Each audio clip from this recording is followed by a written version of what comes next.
My name is Rakesh Raj, modern college Jhansi. हम लोग आप लोगों को ऑनलाइन पढ़ाते पढ़ाते करीब 16 या 17 दिन हो चुके हैं। आप लोगों ने काफ़ी ज्ञान सीखा होगा मेरे ख्याल से, मुझे आशा है आप लोगों को वीडियो भी पसंद आए होंगे।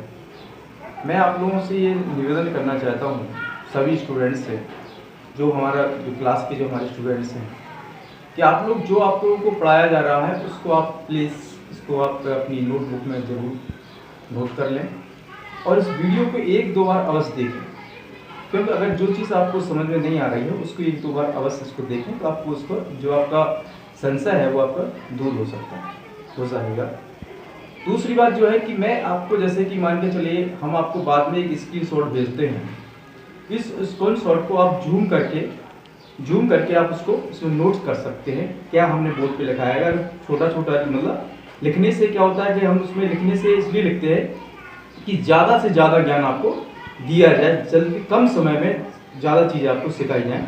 तो आप क्या कर सकते हैं, उसको जूम करके आप उसको नोट कर सकते हैं अपनी डायरी में, जिससे कि आपको वो चीज़ ज़्यादा याद रहेगी। आइए आज हम लोग जो हमारा जो DLED first year second same में हम पढ़ रहे हैं प्रारंभिक शिक्षा के बारे में, हम लोग पढ़ रहे हैं रूसो का शिक्षा दर्शन। कल भी मैंने आप लोगों को रूसो का शिक्षा दर्शन पढ़ाया था, आज हम उसी को कंटिन्यू करते हैं, उनको हम समझते हैं। देखिए, सबसे पहले ही मैंने आपको दो बुक के बारे में बताया था। जो रूसो की दो बुक है बहुत ही ज़्यादा इंपॉर्टेंट है, एक तो एमिल और दूसरी सोशल कॉन्ट्रैक्ट। ये हम लोगों को याद रखना है। रूसो जो है वो प्रकृतिवादी हैं और प्रजातंत्र के पिता भी कहे जाते हैं, ये हम लोगों को ध्यान रखना है, क्योंकि रूसो जो है बहुत ही ज़्यादा इंपॉर्टेंट्स हैं। रूसो ने क्या किया, एक क्रांति की है नेचुरल में, प्रकृति के बारे में उन्हें बहुत ही ज़्यादा अपना एक विचार रखा है। तो आइए हम लोग समझते हैं कि उनकी जो बुक है एमिल और दूसरी बुक है सोशल कॉन्ट्रैक्ट। हम सोशल कॉन्ट्रैक्ट को ना पढ़ के हम पढ़ रहे हैं आज एमिल को पढ़ रहे हैं। तो एमिल के 5 भाग हैं, मैंने आपको पहले बताया था एमिल के 5 भाग हैं। 5 भागों में उन्होंने शिक्षा के बारे में बताया गया है कि शिक्षा कैसी होना चाहिए बच्चे को। पहला हम देखेंगे जन्म से लेकर 5 वर्ष तक, दूसरा है 5 से 12 वर्ष तक, तीसरा है 12 से 15 वर्ष तक और चौथा है उनका 15 से 20 वर्ष तक लिखा है। और 5वां जो भाग है एमिल का, उसमें स्त्री शिक्षा की बात की गई कि स्त्री को शिक्षा दी जानी चाहिए और वो शिक्षा किस प्रकार से दी जानी चाहिए इसमें उन्होंने बताया है। सबसे पहले हम देखेंगे जन्म से 5 वर्ष की शिक्षा देखेंगे। रूसो ने कहा है कि जन्म से 5 वर्ष की शिक्षा है, रूसो शैशवावस्था में एमिल के समाज को दूर प्रकृति के वातावरण में उसको सिखाना चाहिए। वो कहता है कि समाज से दूर रखो बच्चों को और प्रकृति यानी आश्रम वगैरह वहां पे उसको शिक्षा देनी चाहिए, जिससे कि उसका शारीरिक विकास, मानसिक विकास, ये सारी चीजें हो सके। दूसरा है इस अवस्था में शारीरिक शिक्षा पर बल देना चाहिए। वो कहता है बच्चे को पढ़ाओ मत, उसको सक्षम तो बना दो, पहले उसको हष्टपुष्ट बना दोगे तो राष्ट्र का निर्माण भी करेगा और सही तरह से वो शिक्षा ग्रहण भी कर सकता है। ये बात तो सही है उनकी कहने का। तो ज्ञानेंद्रियां और कर्मेंद्रियां, उन्होंने कहा ज्ञानेंद्रियां और कर्मेंद्रियों का क्या होता है, विकास होता है। तो देखिए ज्ञानेंद्रियां जो क्या है 5 है, कौन कौन सी, हाथ, पैर, आंख, कान, जीवा, ये ज्ञानेंद्रियां हैं। कर्मेंद्रियां भी कितनी है, 5 है, जिससे हम लोग कर्म करते हैं। उससे एक जो उन्होंने रूसो ने नहीं बताया, लेकिन मैं एक अपनी तरफ से बताना चाहता हूं, जो है सूक्ष्म इंद्रियां। सूक्ष्म इंद्रियां जो है मन, बुद्धि और संस्कार में आते हैं सूक्ष्म इंद्रियां। ये हम लोग बाद में इसको सूक्ष्म इंद्रियों को बाद में डिस्क्राइब करेंगे, पहले हम इनको देखते हैं।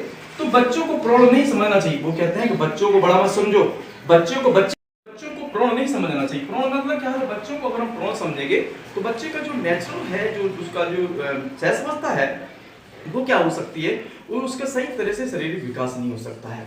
वो कहते हैं भरपूर प्यार मिलना चाहिए। वो कहते हैं वो माता पिता का भरपूर प्यार मिलना चाहिए। अगर माता पिता का भरपूर प्यार मिलेगा बच्चे को तो इससे क्या होगा, वो श्रेष्ठ संस्कार सीख सकता है, उत्तम संस्कार उसके अंदर आ सकते हैं। और माता पिता का उसे प्यार नहीं मिलेगा तो उसके अंदर श्रेष्ठ उत्तम विचार नहीं आ सकते। अपने जीवन भर वो क्या हो सकता है, एक सही तरह से अपना आचरण ग्रहण नहीं कर सकता। ये वगैरह था। शिक्षक बच्चों के ऊपर क्या करना चाहिए, कोई चीज थोपना नहीं चाहिए। मान के चलिए उनको कह दो कोई थोपने का काम नहीं, उनका नेचुरल प्रकृति में बच्चों को जो सिखाओ वो प्रकृति में रहकर ही सिखाओ। बच्चों को उस पर कोई चीज को थोपना नहीं चाहिए। उन्होंने कहा है कि निषेधात्मक, बच्चों को निषेधात्मक शिक्षा नहीं देना चाहिए। बच्चे को जो करना है वो करने दो। अगर बच्चा बच्चा कर रहा है अच्छा काम तो उसको टोकना नहीं चाहिए। अगर बच्चा गलत काम कर रहा है तभी उसको टोके, अच्छे काम में उसको बिल्कुल भी नहीं टोकना चाहिए, रूसो जी कहते हैं।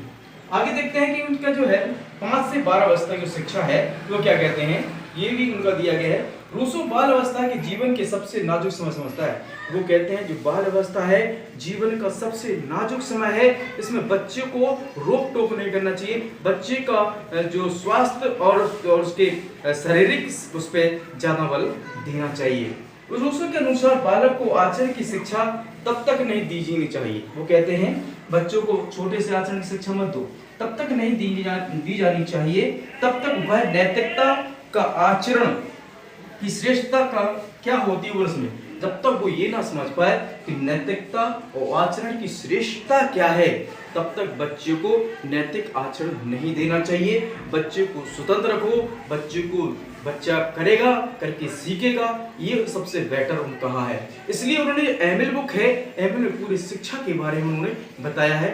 कल हम आपको जो हम बताएंगे आपको 12 से 15 वर्ष तक के बच्चों को किस प्रकार से शिक्षा दी जानी चाहिए, वो हम आपको कल बताएंगे।